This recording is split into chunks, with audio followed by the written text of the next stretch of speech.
Oke guys, ini kita mau cek sinyal 5G nya kartu Tri yang sudah merger sama Indosat. Ini posisi di Surakarta, sebelah baratnya kampus UNS. Mari kita cek kecepatannya apakah sudah sangat worth it sama dengan yang 4G. Kita coba cek tesnya.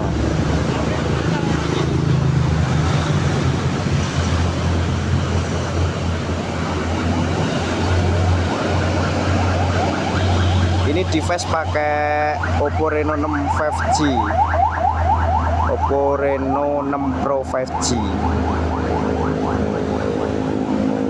Ini udah kelihatannya 5G ya.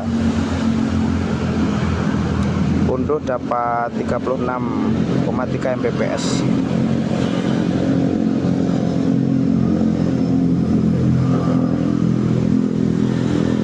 Untuk unggah dapat 74,3.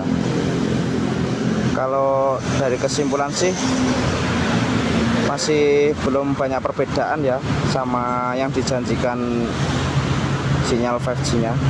Oke, demikian saja teman-teman buat ceknya sinyal 5G di kota Surakarta. See you.